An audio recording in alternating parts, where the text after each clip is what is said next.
ಕರ್ನಾಟಕದಲ್ಲಿ ಡಿ.ಕೆ. ಶಿವಕುಮಾರ್ ಅವರು ಸಿಎಂ ಆದಾಗ್ರಿಂದ ಹಲವಾರು ಬದಲಾವಣೆಗಳನ್ನು ಆಗ್ತಾ ಇದೆ. ಹೌದು, ಕರ್ನಾಟಕದಲ್ಲಿ ತುಂಬಾನೇ ಹೊಸ ಯೋಜನೆಗಳು ಬರ್ತಾ ಇದೆ, ಹೊಸ ನಿಯಮಗಳು ಬರ್ತಾ ಇದೆ. ಸೊ ಕಂಪ್ಲೀಟ್ ಆಗಿ ನಾವು ಅಪ್ಡೇಟ್ ಅನ್ನ ವಿಡಿಯೋದಲ್ಲಿ ನೋಡ್ತಾ ಹೋಗೋಣ. ಗೃಹಲಕ್ಷ್ಮಿ ಯೋಜನೆ ಅಡಿಯಲ್ಲಿ ನಿಮಗೂ ಸಹ 4,000 ರೂಪಾಯಿ ಜಮಾ ಆಗಲಿದೆ. ಯಾವಾಗ ಜಮಾ ಆಗುತ್ತೆ ಅಂತ ತುಂಬಾ ಜನ ಕೇಳ್ತಾ ಇದ್ರು. ಅದರ ಜೊತೆಗೆ ಇನ್ನೊಂದು ಅಪ್ಡೇಟ್ ಬಂದಿದೆ. ಗೃಹಲಕ್ಷ್ಮಿ ಯೋಜನೆ ಅಡಿಯಲ್ಲಿ ಈ ಒಂದು ತಪ್ಪು ಮಾಡಿದರೆ ನಿಮಗೂ ಸಹ ಹಣ ಬರಲ್ಲ, ನಿಮ್ಮ ಖಾತೆಯು ಪರ್ಮನೆಂಟ್ ಆಗಿ ಬಂದ್ ಆಗಲಾಗುವುದು. ಅದು ಯಾಕೆ ಅಂತ ಈ ವಿಡಿಯೋದಲ್ಲಿ ನೋಡ್ತಾ ಹೋಗೋಣ. ಅದೇ ರೀತಿ ರೇಷನ್ ಕಾರ್ಡ್ ಇದ್ದವರಿಗೆ ಈಗ ಕೇವಲ ರೇಷನ್ ಸಿಗಲ್ಲ, ಅದರ ಜೊತೆಗೆ ಇನ್ನೂ ಎಕ್ಸ್ಟ್ರಾ ಸೌಲಭ್ಯಗಳನ್ನು ಕೊಡ್ತೇವೆ ಎಂದು ಡಿ.ಕೆ. ಶಿವಕುಮಾರ್ ಅವರು ತಿಳಿಸಿದ್ದಾರೆ. ಯಾರಿಗೆಲ್ಲ ಮನೆ ಇಲ್ಲ ಅವ್ರಿಗೆ ಉಚಿತವಾಗಿ ಮನೆ ಸಿಗಲಿದೆ. ಹೊಸ ಯೋಜನೆಯನ್ನು ನೀವು ಸಹ ಅಪ್ಲೈ ಮಾಡಿ. ಪೂರ್ತಿ ಭಾರತದಾದ್ಯಂತ ಈ ಒಂದು ಯೋಜನೆ ಅಡಿಯಲ್ಲಿ ಮೋದಿ ಸರ್ಕಾರ ಕೊಡ್ತಾ ಇದೆ. ಬಡವರಿಗೆ ಉಚಿತ ಮನೆ ಹಾಗೂ ಮನೆ ಕಟ್ಟುತ್ತಿದ್ದರೆ ಅವ್ರಿಗೂ ಸಹ ಹಲವಾರು ಯೋಜನೆಗಳನ್ನು ತಂದಿದ್ದಾರೆ. ನೀವೇನಾದರೂ LPG ಗ್ಯಾಸ್ ಬಳಸ್ತಾ ಇದ್ರೆ ಈ ಒಂದು ತಪ್ಪು ಮಾಡಿದರೆ ಸಾಕು, ನಿಮ್ಮ ಕನೆಕ್ಷನ್ ಬಂದ್ ಆಗಲಾಗುವುದು ಎಂದು ಸರ್ಕಾರ ಘೋಷಣೆ ನೀಡಿದೆ. ಅದೇ ರೀತಿ ಡಿ.ಕೆ. ಶಿವಕುಮಾರ್ ಅವರು ತಮ್ಮ ಪ್ರಮಾಣ ವಚನ ತೆಗೆದುಕೊಂಡ ತಕ್ಷಣ 6 ಹೊಸ ರೂಲ್ಸ್ ಗಳನ್ನು ತಂದಿದ್ದಾರೆ. ಇನ್ನು ಮುಂದೆ ಕೇವಲ ಮಹಿಳೆಯರಿಗಷ್ಟೇ ಬಸ್ ಫ್ರೀ ಅಲ್ಲ, ಇನ್ನೂ ಹಲವಾರು ಜನಕ್ಕೆ ಬಸ್ ಫ್ರೀ ಸಿಗ್ತಾ ಇದೆ.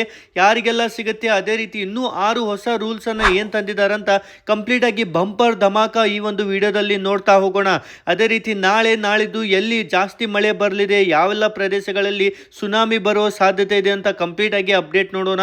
ಸೊ ನೀವು ಸಹ ಪ್ರತಿನಿತ್ಯ ವಿಡಿಯೋನ ಇದೇ ತರ ರೂಲ್ಸ್ ಅನ್ನ ಫಾಲೋ ಮಾಡಬೇಕಂದ್ರೆ ಈಗಲೇ ವಿಡಿಯೋನ ಲೈಕ್ ಮಾಡಿ ಹಾಗೂ ಪ್ರತಿನಿತ್ಯ ಹೊಸ ಸುದ್ದಿಗಳಿಗೆ ಸಬ್ಸ್ಕ್ರೈಬ್ ಆಗಿ ಹಾಗೂ ಬೆಲ್ ಐಕಾನ್ ಮೇಲೆ ಪ್ರೆಸ್ ಮಾಡಿ. ನೀವು ಗೃಹಲಕ್ಷ್ಮಿ ಯೋಜನೆ ಅಡಿಯಲ್ಲಿ 4,000 ರೂಪಾಯಿ ಹಣ ನಿಮ್ಮ ಖಾತೆಗೆ ಜಮಾ ಆಗಿದೆಯಾ? 2 ಕಂತಿನ ಹಣ 29 ಹಾಗೂ 30ನೇ ಕಂತಿನ ಹಣ ಜಮಾ ಆಗಿದೆಯಾ ಇಲ್ವಾ ಅಂತ ಕಮೆಂಟ್ ಅಲ್ಲಿ ಎಸ್ ಆರ್ ನೋ ಅಂತ ನಮಗೆ ತಪ್ಪದೇ ಟೈಪ್ ಮಾಡಿ. ಸೊ ಬನ್ನಿ ಈಗ ಮೊದಲನೇ ಸುದ್ದಿಯನ್ನು ನೋಡೋಣ. ಬ್ಯಾಂಕಲ್ಲಿ ನಿಮ್ಮ ಖಾತೆ ಇದ್ರೆ, ನಿಮ್ಮ ಬ್ಯಾಂಕಲ್ಲಿ ಯಾವುದಾದ್ರು ಸಾಲ ಇದ್ರೆ ಸಾಕು, ನಿಮಗೆ ಒಂದು ಸಿಹಿ ಸುದ್ದಿ ಸರ್ಕಾರ ನೀಡಿದೆ. ಹೌದು, ಇವತ್ತಿನಿಂದನೇ ನಡೆದ ಹಣಕಾಸು ನೀತಿ ಸಮಿತಿಯಲ್ಲಿ ಈ ಒಂದು ಸಭೆಯಲ್ಲಿ ಭಾರತೀಯ ರಿಸರ್ವ್ ಬ್ಯಾಂಕ್ ತಮ್ಮ ರೆಪೋ ರೇಟ್ ಅನ್ನು 5.25% ಮುಂದುವರಿಸಲು ನಿರ್ಧರಿಸಿದೆ. ಹೌದು, ಇದರಿಂದ ದೇಶದ ಆರ್ಥಿಕ ಬೆಳವಣಿಗೆ ಮತ್ತು ಹಣದುಬ್ಬರ ನಡುವೆ ಸಮತೋಲನ ಕಾಯ್ದೆಗೊಳ್ಳುವ ಉದ್ದೇಶದಿಂದ ಈ ನಿರ್ಧಾರವನ್ನು ಕೈಗೊಳ್ಳಲಾಗಿದೆ.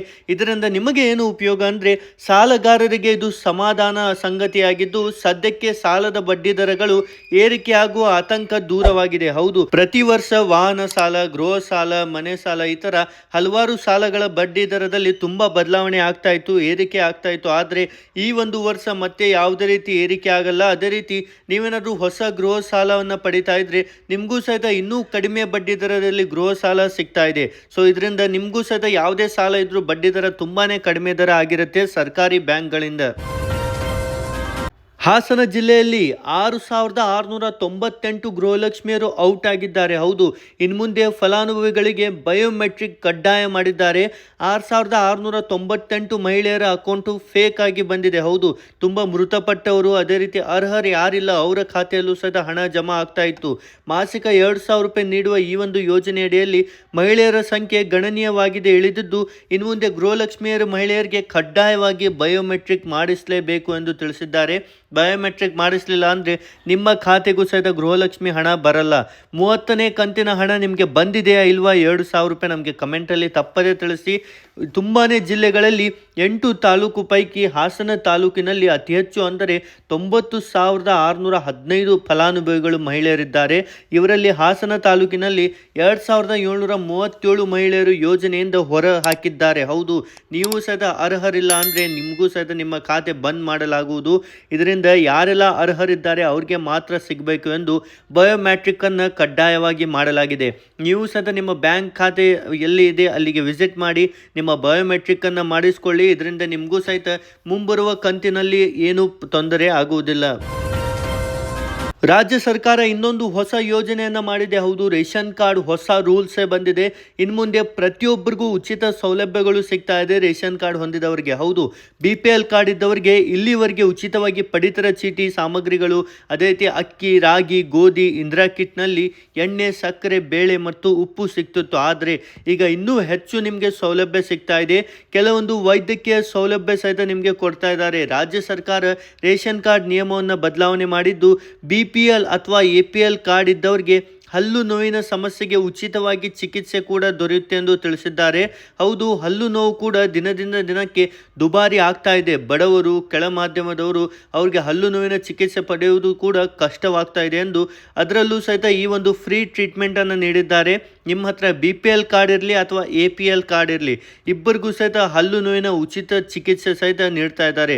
ಈ ಒಂದು ಚಿಕಿತ್ಸೆ ಮೂಲಕ ನೀವು ಸಹಿತ ಹಲ್ಲು ನೋವಿನ ಪರಿಹಾರವನ್ನು ಉಚಿತವಾಗಿ ಪಡೆದುಕೊಳ್ಳಬಹುದು. ನಿಮ್ಮ ಹತ್ರ BPL ಅಥವಾ APL ಕಾರ್ಡ್ ಇದ್ದರೆ ಕಮೆಂಟಲ್ಲಿ BPL ಅಥವಾ APL ಅಂತ ತಪ್ಪದೇ ಟೈಪ್ ಮಾಡಿ. ಈ ಒಂದು ವಸತಿ ಯೋಜನೆ ಅಡಿಯಲ್ಲಿ ಮನೆ ನಿರ್ಮಾಣಕ್ಕೆ ಅರ್ಜಿಯನ್ನು ಶುರುವಾಗಿದೆ. ಹೌದು, ಕೇಂದ್ರ ಸರ್ಕಾರದಿಂದ ಯಾರಿಗೆಲ್ಲ ಮನೆ ಇಲ್ಲ, ಸ್ವಂತ ಮನೆ ಇಲ್ಲ, ಅವ್ರಿಗಾಗಿ ಮನೆ ನಿರ್ಮಿಸಲು ಸರ್ಕಾರದಿಂದ ಸಾಕಷ್ಟು ಸಹಾಯ ನೀಡ್ತಾ ಇದ್ದಾರೆ. ಇದನ್ನು ನೀವು ಸದಾ ಅರ್ಜಿಯನ್ನು ಸಲ್ಲಿಸಬಹುದು. ಈ ಯೋಜನೆಯಡಿ ಮನೆ ನಿರ್ಮಾಣಕ್ಕಾಗಿ ಅರ್ಹ ಫಲಾನುಭವಿಗಳಿಂದ ಅರ್ಜಿಗಳನ್ನು ಆಹ್ವಾನಿಸಲಾಗಿದೆ. ಈ ಒಂದು ಅರ್ಜಿಯ ಕೊನೆಯ ದಿನಾಂಕ 20 ಜೂನ್ 2026 ಆಗಿರುತ್ತೆ. ಹೌದು, ಅರ್ಜಿ ಸಲ್ಲಿಸುವ ಸ್ಥಳ ಆಯಾ ತಾಲೂಕಿನ ಸಮಾಜ ಕಲ್ಯಾಣ ಇಲಾಖೆ ಸಹಕಾರ ನಿರ್ದೇಶಕ ಕಚೇರಿಯಲ್ಲಿ ನೀವು ಸಹಿತ ಅರ್ಜಿಯನ್ನು ಸಲ್ಲಿಸಬಹುದು. ಅಗತ್ಯ ಇರುವ ದಾಖಲೆ ಏನೆಲ್ಲ ಬೇಕಂದರೆ, ಅರ್ಜಿ ಹಾಕಲು ಈ ಒಂದು ದಾಖಲೆಗಳು ಕನಿಷ್ಠವಾಗಿ ಬೇಕೇ ಬೇಕು. ನಿವೇಶ ಹೊಂದಿರುವ ಬಗ್ಗೆ ಹಕ್ಕುಪತ್ರ ಅಥವಾ ಪೂರಕ ದಾಖಲೆಗಳ ಪ್ರತಿ, ಪಾಸ್ಪೋರ್ಟ್ ಅಳತೆ ಭಾವಚಿತ್ರ ಬೇಕು, ಜಾತಿ ಮತ್ತು ಆದಾಯ ಪ್ರಮಾಣ ಪತ್ರ, ಅದೇ ರೀತಿ ರೇಷನ್ ಕಾರ್ಡ್, ಆಧಾರ್ ಕಾರ್ಡ್ ಹಾಗೂ ವೋಟರ್ ID, ಅದೇ ರೀತಿ ಬ್ಯಾಂಕ್ ಪಾಸ್ಬುಕ್ ಜೆರಾಕ್ಸ್ ಸಹಿತ ಬೇಕಾಗುತ್ತೆ. ಇದೆಲ್ಲ ಸಹಿತ ಡೀಟೇಲ್ಸ್ ನೀವು ಏನಾದರೂ ತೆಗೆದುಕೊಂಡು ಹೋದರೆ ನಿಮಗೂ ಸಹಿತ ಈಸಿಲಿ ಅರ್ಜಿಯನ್ನು ಸಲ್ಲಿಸಬಹುದು. ನಿಮ್ಮ ಸ್ವಂತ ಮನೆ ನಿರ್ಮಿಸಲು ಸರ್ಕಾರದಿಂದ ನಿಮಗೂ ಸಹಿತ ಸಾಕಷ್ಟು ಸಹಾಯ ಸಿಗ್ತಾ ಇದೆ. LPG ಗ್ಯಾಸ್ ಬುಕ್ಕಿಂಗ್ ಮಾಡುವವರ ಗಮನಕ್ಕೆ ಜೂನ್ನಿಂದ ಹೊಸ ನಿಯಮ ಜಾರಿ. ಹೌದು, ನಿಮ್ಮ ಸಿಲಿಂಡರ್ ಕನೆಕ್ಷನ್ ಸಹಿತ ಕಟ್ ಆಗಬಹುದು. ಈ ಥರ ಒಂದು ಶಾಕಿಂಗ್ ಸುದ್ದಿ ಸರ್ಕಾರ ನೀಡಿದೆ. ಹೌದು, ದೇಶಾದ್ಯಂತ ಇರುವ ಕೋಟ್ಯಾಂತರ LPG ಗ್ರಾಹಕರಿಗೆ ಕೇಂದ್ರ ಸರ್ಕಾರವು ಇದೇ ಜೂನ್ರಿಂದ ಅನ್ವಯವಾಗುವಂಥ ಬಿಗ್ ಶಾಕ್ ನೀಡಿದೆ. ಇವು ಇಂಡಿಯನ್, ಭಾರತ್ ಗ್ಯಾಸ್ ಹಾಗೂ HP ಗ್ಯಾಸ್ ಬಳಕೆದಾರರಿಗೆ ಈ 5 ಹೊಸ ನಿಯಮಗಳನ್ನು ನೀವು ಸದಾ ತಿಳಿದುಕೊಳ್ಳಲೇಬೇಕು. ಇಲ್ಲಾಂದರೆ ನಿಮ್ಮ ಗ್ಯಾಸ್ ಸಿಲಿಂಡರ್ ಬುಕ್ಕಿಂಗ್ ರದ್ದಾಗುವ ಸಾಧ್ಯತೆ ಇದೆ. ಸೊ ಬನ್ನಿ, ಏನೆಲ್ಲ ಇದೆ ಅಂತ ನೋಡೋಣ. ಒಂದು ಮನೆಗೆ ಒಂದು ಕನೆಕ್ಷನ್ ಮಾತ್ರ ಇರಬೇಕು. ಹೌದು, PNG ಬಳಕೆದಾರರು ಸಿಲಿಂಡರ್ ಬುಕ್ಕಿಂಗ್ ರದ್ದು ಆಗಲಾಗುವುದು. ಅದೇ ರೀತಿ 30 ದಿನಗಳ ಒಳಗಾಗಿ LPG ಸರೆಂಡ್ ಕಡ್ಡಾಯ ಅಂತಲೇ ಹೇಳಿದ್ದಾರೆ. ಅದೇ ರೀತಿ ಭವಿಷ್ಯದ ಬಳಕೆಗಾಗಿ ಟ್ರಾನ್ಸ್ಫಾರ್ಮರ್ ಯೋಜನೆ ಸಹಿತ ಸೌಲಭ್ಯ ಮಾಡಲಾಗುವುದು ಎಂದು ತಿಳಿಸಿದ್ದಾರೆ. ಬುಕ್ಕಿಂಗ್ ಅವಧಿ ನಿಯಮದಲ್ಲಿ ಬದಲಾವಣೆ ಇಲ್ಲ. ಯಾವುದೇ ರೀತಿಯ ಅವಧಿಯಲ್ಲಿ ಬದಲಾವಣೆ ಆಗಿರುವುದಿಲ್ಲ. ನಿಮ್ಮ ಒಂದೇ ಮನೆಯಲ್ಲಿ 2-3 ಕನೆಕ್ಷನ್ ಇದ್ದರೆ ಅದನ್ನು ರದ್ದು ಮಾಡಲಾಗುವುದು. ಈಗ ನಿಮ್ಮ ಮನೆಯಲ್ಲಿ 10 ಜನ ಇದ್ದರೆ ಒಂದರ ಹೆಸರಲ್ಲಿ ಮಾತ್ರ ಕಡ್ಡಾಯವಾಗಿ ಇರಬೇಕು. 2 ಜನ 3 ಜನದ ಹೆಸರಿನಲ್ಲಿ ಏನಾದರೂ ಕನೆಕ್ಷನ್ ಇದ್ದರೆ ಈ ಒಂದು LPG ಗ್ಯಾಸ್ ಸಿಲಿಂಡರ್ನೇ ಕಟ್ ಮಾಡಲಾಗುವುದು ಎಂದು ಸರ್ಕಾರದಿಂದ ಒಂದು ಅಪ್ಡೇಟ್ ಬಂದಿದೆ. DK ಶಿವಕುಮಾರ್ ಅವರು CM ಆದ ಬಳಿಕ 6 ಬಂಪರ್ ಘೋಷಣೆಯನ್ನು ಮಾಡಿದ್ದಾರೆ. ಹೌದು, ಏನೆಲ್ಲ ಘೋಷಣೆ ಇದೆ ಅಂತ ನಾವು ಕಂಪ್ಲೀಟ್ ಆಗಿ ವಿಡಿಯೋದಲ್ಲಿ ಸ್ಟೆಪ್ ಬೈ ಸ್ಟೆಪ್ ನೋಡ್ತಾ ಹೋಗೋಣ. DK ಶಿವಕುಮಾರ್ ಅವರು 6 ಘೋಷಣೆಗಳಲ್ಲೂ ಸಹಿತ ತುಂಬ ಜನರಿಗೆ ತುಂಬಾ ಇಷ್ಟ ಆಗಿದೆ.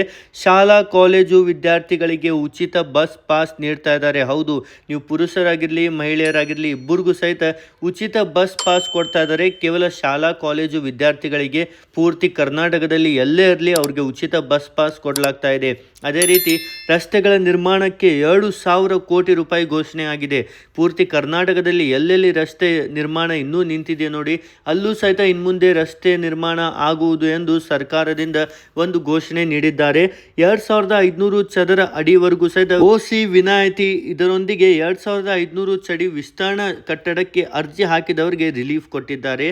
ಪ್ರತಿ ಪಂಚಾಯತ್ಗೂ ಭಾರತ ಜೋಡೋ ಯುವಕ ಸಂಘ ಸ್ಥಾಪನೆ 10,000 ರೂಪಾಯಿಯನ್ನು ಘೋಷಣೆ ಮಾಡಿದ್ದಾರೆ. ಖಾಸಗಿ ಸಂಸ್ಥೆಗಳಲ್ಲಿ ಉದ್ಯೋಗ ಹುಡುಕುತ್ತಿರೋರಿಗೆ ಪ್ರೈವೇಟ್ ಎಂಪ್ಲಾಯ್ಮೆಂಟ್ ಎಕ್ಸ್ಚೇಂಜ್ ಸೆಂಟರ್ ಸಹಿತ ಸ್ಥಾಪನೆ ಮಾಡಿದ್ದಾರೆ. ಅದೇ ರೀತಿ A ಖಾತಾ B ಖಾತಾ ಕೇವಲ ಬೆಂಗಳೂರಿಗಷ್ಟೇ ಅಂತ ಅಲ್ಲ, ಪೂರ್ತಿ ಕರ್ನಾಟಕದಲ್ಲಿ ಮುಂಬರುವ ದಿನಗಳಲ್ಲಿ ಬರುತ್ತೆ ಎಂದು CM ಅವರು ಘೋಷಣೆಯನ್ನು ನೀಡಿದ್ದಾರೆ.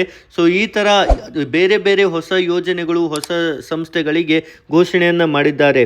ರಾಜ್ಯದ ಶಾಲಾ ಕಾಲೇಜು ವಿದ್ಯಾರ್ಥಿಗಳಿಗೆ ಫ್ರೀ ಬಸ್ ಪಾಸ್ ನೀಡಲಾಗುವುದು ಎಂದು ಘೋಷಣೆ ಮಾಡುವುದರಿಂದ ಬೇರೆ ಊರಿಗೆ ಹೋಗಿ ವ್ಯಾಸಂಗ ಮಾಡುವ ಬಡ ಹಾಗೂ ಮಾಧ್ಯಮ ವರ್ಗದ ವಿದ್ಯಾರ್ಥಿಗಳಿಗೆ ತುಂಬಾ ಅನುಕೂಲವಾಗಿದೆ. ಇದೇ ರೀತಿ ಬೆಂಗಳೂರಿಗಷ್ಟೇ ಸೀಮಿತ ಇಲ್ಲ, B ಖಾತಾ A ಖಾತಾ ಎಂದ ಯೋಜನೆಯಡಿಯಲ್ಲಿ ಪೂರ್ತಿ ಕರ್ನಾಟಕದಲ್ಲಿ ಕಂಪ್ಲೀಟ್ ಆಗಿ ಒಂದು ವಿಸ್ತರಣೆ ಮಾಡಲಾಗುವುದು ಎಂದು ಈ ಒಂದು ಯೋಜನೆಯಡಿಯಲ್ಲಿ ಸರ್ಕಾರ ಘೋಷಣೆ ಮಾಡಿದೆ. ಇದೇ ರೀತಿ ಇನ್ನೂ ಹಲವಾರು ಯೋಜನೆಗಳು ಈಗ ಮುಂಬರುವ ದಿನಗಳಲ್ಲಿ ನಾನು ಜಾರಿಗೆ ತರ್ತೇನೆ ಎಂದು DK ಶಿವಕುಮಾರ್ ಅವರು ತಿಳಿಸಿದ್ದಾರೆ. ಸೊ ನೀವು ಸದಾ ಹೊಸ CM ಆಗಿದ್ದರೆ ಏನೆಲ್ಲ ಹೊಸ ಯೋಜನೆಗಳನ್ನು ತರ್ತಿದ್ರಿ ಅಂತ ನಮಗೆ ಕಮೆಂಟಲ್ಲಿ ಡೀಟೇಲ್ ಆಗಿ ಮಾಹಿತಿ ಕೊಡಿ. ಅದೇ ರೀತಿ ವಿಡಿಯೋನ ಲೈಕ್ ಮಾಡಿ, ಆದಷ್ಟು ಎಲ್ಲ ನಿಮ್ಮ ಗೆಳೆಯರೊಂದಿಗೆ ಶೇರ್ ಮಾಡಿ, ನಿಮ್ಮ ವಾಟ್ಸಪ್ ಸ್ಟೇಟಸಲ್ಲೂ ಹಾಕ್ಕೊಳ್ಳಿ. ಇದರಿಂದ ತುಂಬ ಜನರಿಗೆ ಹೊಸ ಸುದ್ದಿಗಳು ಮಾಹಿತಿ ಸಿಗುತ್ತೆ. ಅದೇ ರೀತಿ ಸಬ್ಸ್ಕ್ರೈಬ್ ಆಗಿ. ಇದೇ ರೀತಿ ಹೊಸ ಸುದ್ದಿಗಳು ಪ್ರತಿನಿತ್ಯ ನಿಮಗೆ ಫ್ರೀಯಾಗಿ ನೋಡಬೇಕೆಂದ್ರೆ ಈಗಲೇ ಸಬ್ಸ್ಕ್ರೈಬ್ ಆಗಿ ಹಾಗೂ ಕಮೆಂಟಲ್ಲಿ ನಿಮ್ಮ ಊರಿನ ಹೆಸರನ್ನು ತಪ್ಪದೇ ಟೈಪ್ ಮಾಡಿ.